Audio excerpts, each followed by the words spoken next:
One of the most common questions I started getting as I was telling people that I was newly retired was like, what are you doing with your day? Like, how do you literally spend all of this time that you have? And I get that question because it was the primary question that I had too of other people that were retired. Like, how do you spend your time? And what do you do when work that seems to just take up so much of your life is no longer a part of your life?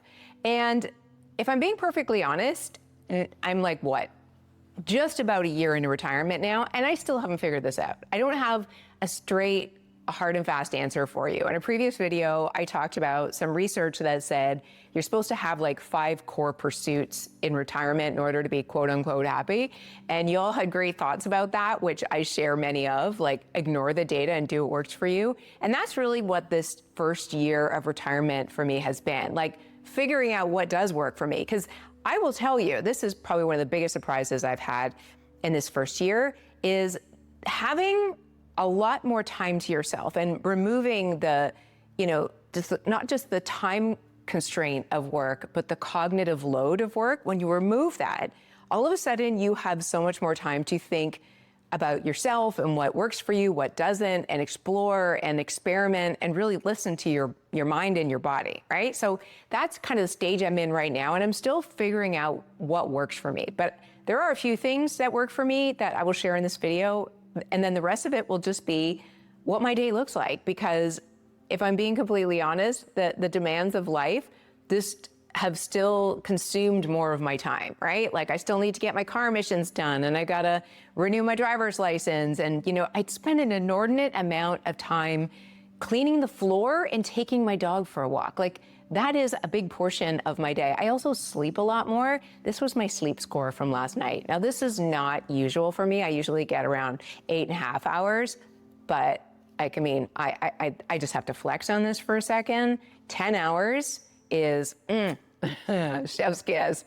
But let me show you some of the other things that consume my day, and tell me if your day looks like this too. I don't know about you guys, but I'm not spending like 5 hours a day on the golf course and then running over to the tennis court to, do a few matches with Bob and Sarah before I go home for my, lunch. My day doesn't look like that, but I'll show you what it does look like. Come on, let's go. Now, I'd love to tell you that every day starts with me doing a big workout, but that's not always the case. I do my best to get it in the morning, but sometimes, life happens.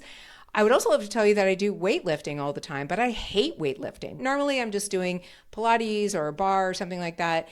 And I know I have to do weights, whatever. I just find it so incredibly boring, and the idea of going to a gym makes me want to poke my eyes out. So I've started recording my progress just to make it more interesting. So far, it's not working. So if you have any ideas or recommendations on how to make weightlifting even remotely enjoyable, I am all ears. Please leave those in the comments. So like I said, one of the biggest realities of my daily existence is just cleaning up the house. The more time you spend in the house, the messier it gets. So a lot of times I'm spending time just like making the bed or sweeping the floor, Now, in full disclosure, I also spend a lot more time lounging in my bed. One of my favorite pastimes is just curling up with my phone or a book and laying in bed, reading and hanging out here, because my room is just so cozy. And wait till you see the view that I have from my bed. So that is the bed, and that is the view. Yep, that would make anybody want to hang out in bed more, right? So let's just go out here. How beautiful is that? Another big portion of my day is spent putting furniture together, because we haven't been here that long. We're still furnishing the place. So we just bought an outdoor dining set. I put together all of these seats yesterday, and it damn near broke my back. Today, I have to do the table that will sit in the middle, obviously. Another consequence of spending a lot more time at home is that you eat a lot more food at home. So I find that I'm grocery shopping a lot more, and you have to eat all the protein when you get older so you can hold on to your muscle mass. So I'm constantly coming up with new and interesting ways to make healthy, easy meals, because I don't know, I used to love cooking, but now not so much. And in my other video, I said that I spend between 20-25% of my day just taking care of myself. And that includes my grocery shopping and meal prep and eating meals, and then of course cleaning up after meals and working out and going for walks. So all of these things take up a big portion of my day, but the good part is that I don't have to rush through them anymore. The old me used to eat breakfast and lunch at my desk, and I would rush through those meals because, I would have a meeting coming up, or I had to finish a brand deal, or something that required my time and attention, and it was always like rush, rush, rush, rush, rush. So before, the pace of my life always felt like I was keeping up with things, and definitely that has changed a lot. Now I take my time, I put things on a plate, I don't necessarily stare at a screen when I'm eating lunch, and I'm able to slow down and enjoy the process of eating and even tidying up after eating a lot more than I used to, that's for sure.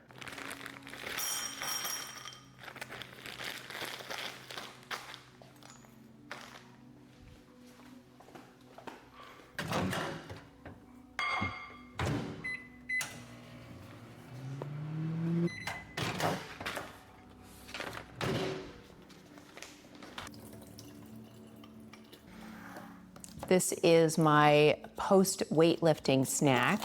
So the yogurt has 15 grams of protein in it, no sugar, and then I'm adding a little bit of this Purely Elizabeth protein granola, which, is probably still a little bit more sugar and carbohydrates than I actually need, but you gotta live a little. Now, normally when I'm hanging out at home, I'm not alone. My husband's generally here. He usually sits right here at the island with his computers, and there's a bunch of papers around him, and he's doing his own thing. But he is away this week, and I get to enjoy a little girl time all on my own. So what did I get from Amazon? 2 new kinds of supplements, always working on that, and dog treats, because this is my life. One of the other things that I've been spending a lot of time doing, and I've mentioned this before, is a family history research project that I started last year after I came back from a trip to Ireland.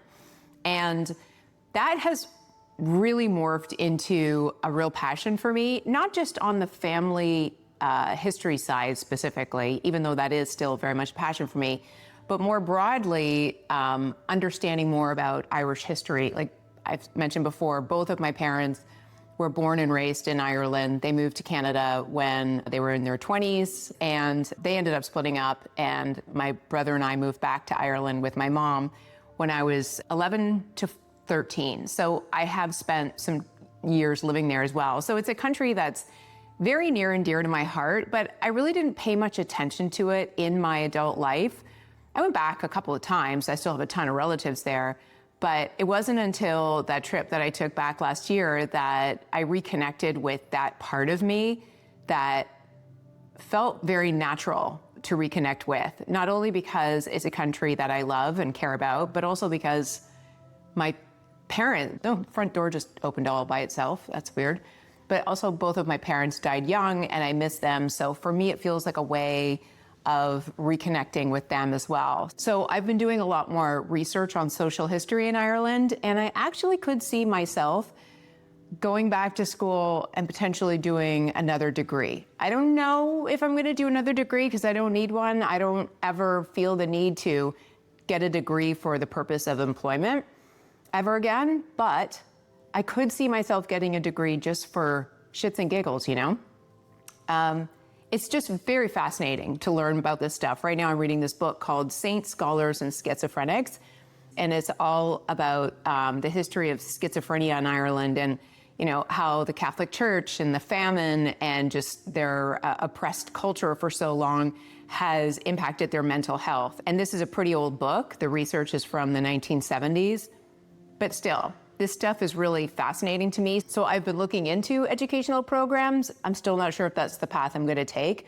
But at this point, I'm spending like a good 15 to 20 hours a week at my computer doing primary source research, secondary source research, and pulling together this family tree and also writing about it on a separate Substack. So I have 2 Substacks now. I have the one that goes with this channel, and it's all about my experience retiring early. If you're interested, I will link it below. And then the other one is about my family history and the research that I'm doing there. So anyways, that is taking up the large majority of my time where I'm not just kind of taking care of life in general. And I'm really, really enjoying it. Now, I was not joking when I said one of my favorite pastimes is actually just laying in my bed, reading, or sometimes I journal or I bring my laptop in here and do some work. But quite honestly, just sitting here, looking outside, enjoying the view, and just chilling is the best thing. And I'm trying to read more in general. So I told you about this book before, but it is a heavy read and it's more of an academic read. So it's not exactly the type of thing you want to curl up and have fun with. Isn't that right, Chloe? Come here. Whenever I am in bed, she is always by my side, usually right on top of me if I'm laying back. And then the other thing that I'm reading right now is a book called The Berry Picker. And I can't recall the author's name. I will put it here, but oh my gosh, that is such a good book. I wouldn't call it a light read in comparison to the one on schizophrenia and Irish history, because it does cover a pretty dark subject, but the writing is just incredible. And I've been really looking for an author that can sell me on fiction, and I think I have found it. So highly recommend that book if you are also a reader. So well done. You ready to go for a walk? Go for a walk? Walkies? Let's go for walkies. Time for another walk. So I'm back from my walk with Chloe, and I am about to sit down and do some computer work. And computer work, or time in front of the computer in general, has been one of the biggest adjustments I've made this year, which might sound very strange, but hear me out. Prior to retirement, I was spending like 8 hours a day in front of a computer, and I would usually work like at least 6 days a week. I had my own business. So I spent a lot of time in front of the computer, and as a result, I was always looking at my calendar, my email, and I was abreast of what was coming up, right? Then all of a sudden you retire and you don't really have a requirement to be in front of the computer for a certain amount of time or to do certain things. So you start spending more time away from the computer. And that in and of itself is very discombobulating, because now all of a sudden you're not looking at your calendar and you're not looking at your email. And it's very easy to forget things, especially if you don't have a lot of appointments, which your girl hates appointments. So I try to keep them to an absolute minimum. Case in point, yesterday, I was going to Ralph's to pick up my groceries. So I went into the parking space to wait for them to come out.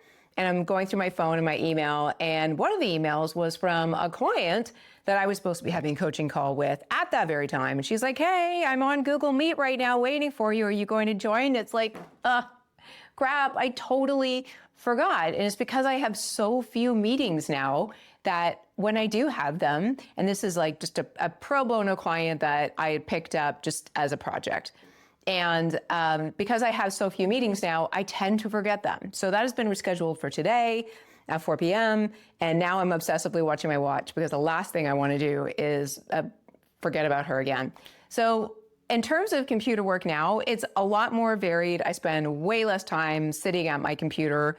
And mostly I'm only here when I'm either working on my research projects with the family history stuff, or I'm doing something that requires a big screen, because my eyeballs are pretty much useless at this point in my life. So I need big everything.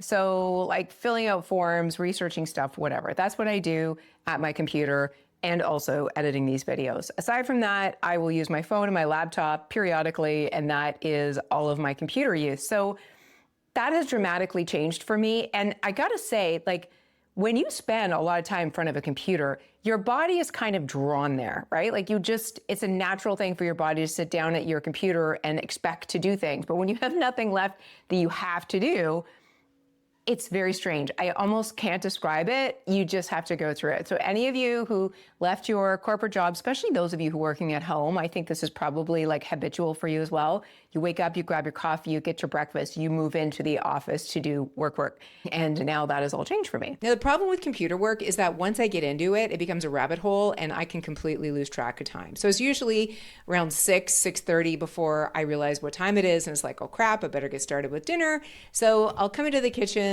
and get things cleaned up and then start preparing something super simple, like a protein and a veggie or something like that for myself and my husband. We'll sit down together, share what our day was like, and talk about whatever crazy stuff is going on in the news. And that is basically dinner time done. And this is the last station of the day. This is where me and the bean, and typically my husband, curl up at the end of a day to either watch a show. Rarely do we watch movies anymore, actually. I don't have the attention span for it anymore. Or just hang out and do our own things on our computers with the music playing. And usually I have a glass of wine, but I'm just here on my own today. And that is generally how I end the day. This is usually the 7 p.m. station for us. And from 7 to about 9:30, we'll entertain ourselves. And then I go to bed, and that's basically it. So that is essentially the routine that I have at home. Aside from that, like, I go out and see friends. Like the last weekend, I did some kayaking. This weekend, I'm going hiking with one friend, and I think I'm going to be doing a pottery class with another friend. So I am getting out and doing like small outings like that. But I mean, that's just once or twice a week, And then of course, date nights with my husband. We're always trying new restaurants in this relatively new to us area. And that is how I'm spending my time. And I mean, for the most part, I'm very happy with it. It's not that I want to change anything per se. I just really want to get more in a routine. I find that I am not doing things with the regularity that I would like. Sometimes I don't work out until later in the day, and then like the cognitive negotiation that goes on in my head in order to get that done takes a lot more energy than it should. So I'd like to get into a routine of waking up, working out first thing, then breakfast, then walk, then shower, and the rest of my day is my own to do whatever I want. But it just doesn't always work out that way. I am moving myself towards it. And I find the more that I get into that routine and the days that I do it, I feel better. But yeah, that is generally my life right now. So I don't know how exciting that was for anyone, but to answer your question, this is how I spend my days in my first year of retirement. It might look very different in year two. You'll just have to stay tuned to see. Thanks for watching, guys. I'll see you next time.